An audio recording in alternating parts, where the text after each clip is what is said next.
Voici le corrigé de l'exercice numéro 16, page 146. Évaluer des variations de quantité. La pile décrite dans l'exercice 15 est réalisée et fonctionne pendant 3 heures en débitant un courant d'intensité constante I est égal à 10 mA.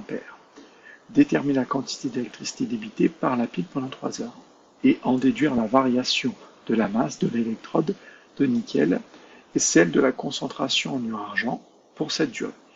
Donc ici, on va faire un lien entre quantité d'électricité, c'est-à-dire la charge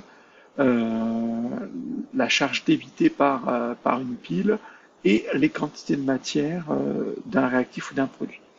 Donc on va pour ça revenir sur le cours pour voir que finalement la capacité d'une pile, qui va être appelée Qmax, qui est la charge électrique de la pile, ou la quantité d'électricité de la pile. Tout ça, c'est la même chose. Ça va être lié à la quantité de matière d'électrons qui a circulé au maximum, fois le nombre d'Avogadro, fois E, qui est la charge élémentaire. Donc finalement, on voit que simplement que la capacité électrique d'une pile ou la quantité d'électricité qui circule, c'est la même chose en coulomb, dépend est directement proportionnelle à la quantité d'électrons qui a circulé. Et va dépendre de sa quantité maximum d'électrons qui peut circuler, que peut faire circuler la pile. Ensuite, une deuxième formule avec aussi Qmax, donc cette quantité d'électricité.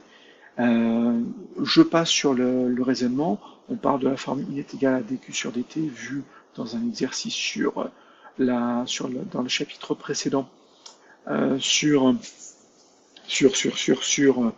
le condensateur. On peut dire que c'est environ égal à delta Q sur delta T. Delta Q, c'est la charge finale moins la charge initiale sur delta T, une durée. Et en fait, si c'est la charge maximale, et bien alors ça va être, il faut considérer que Q est égal à 0, c'est-à-dire que l'initial vaut 0 et que le final prendra la valeur maximale quand l'initial sera égal à 0. Donc finalement, I est égal à Qmax sur delta T. Donc la capacité de la pile ou la quantité d'électricité ou la charge débitée par la pile peut être aussi directement proportionnelle à l'intensité du courant débité ou à la durée de fonctionnement. Donc finalement, on a un lien directement entre l'intensité du courant qui circule et la quantité de matière d'électrons qui a circulé. Donc ça, on peut faire un lien très très très direct par rapport à ça, ce qui va nous permettre de finalement de dire si ma pile fonctionne, débite telle intensité du courant pendant tant de temps, je peux savoir le nombre d'électrons qui a circulé, et donc je peux savoir quelle masse de produit ou de réactif a augmenté, diminué et de combien. Donc voilà ce qui nous est demandé dans cet exercice. Donc, on y va. On va donc commencer par calculer Q, la capacité de la pile, donc qui est égal à dQ sur dt, ou delta Q est égal à, donc Q est égal à Qmax est égal à I fois delta T. Donc l'intensité du courant que je vais replacer en ampères, c'est 10 fois 10 puissance moins 3. 3 heures que je vais placer en secondes, ça fait 3 fois 60 fois 60. Donc j'ai une capacité maximale de la pile ou une quantité d'électricité de la pile ou la charge maximale de la pile qui est de 108 coulombs. En déduire la variation de la masse d'électrode de nickel et celle de la concentration en ion argent. Donc c'est la pile qui est dans l'exercice 15. Vous avez l'exercice 15 sous les yeux, normalement vu que vous avez votre livre. C'est une pile qu'on a décrite aussi dans l'exercice 12. C'est la pile... non, si je me trompe pas. C'est la pile nickel-argent. Donc c'est cette pile-là. C'est cette pile où on a de l'argent trempant dans une solution avec des ions argent, du nickel trempant dans une solution avec des ions nickel. Donc on a deux couples, Ag plus Ag et Ni2 plus Ni. Donc, on va revenir là, et je reviens à mon exercice qui était lequel?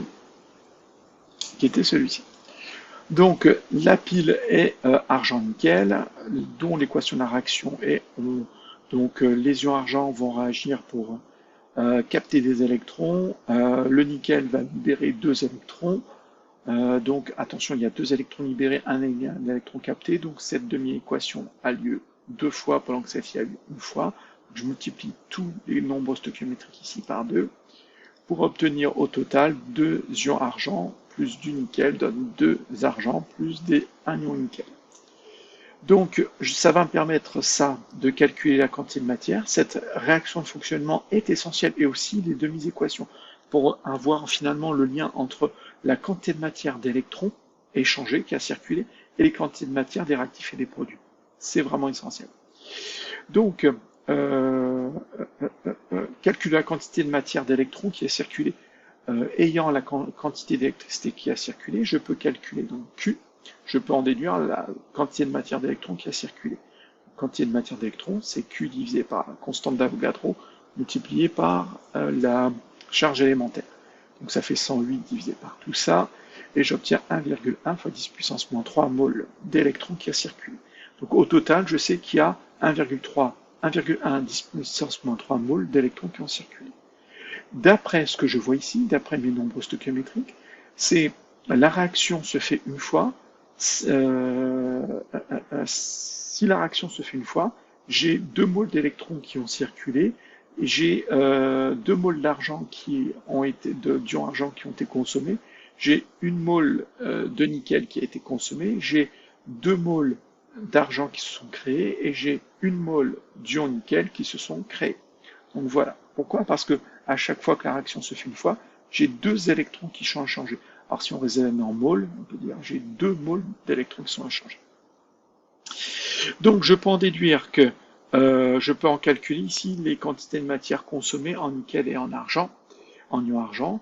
Donc la quantité de matière d'ion argent sera égale à la quantité de matière d'électrons qui ont circulé, parce qu'il y a un nombre stoichiométrique de 2 pour les deux. Donc à chaque fois que la réaction se fait une fois, j'ai 2 moles d'ion argent qui sont consommés pour 2 moles d'électrons qui ont circulé. Donc les quantités de matière seront identiques. Donc 1,1 fois 10 puissance moins 3 moles. Donc je peux en déduire la variation de concentration d'ion argent. Ça va être la quantité de matière d'ion argent divisé par le volume. La quantité de matière que je viens de calculer divisé par le volume. Le volume est précisé dans l'exercice 15. On vous dit que le volume, on a un volume de solution d'ion argent de 50 ml.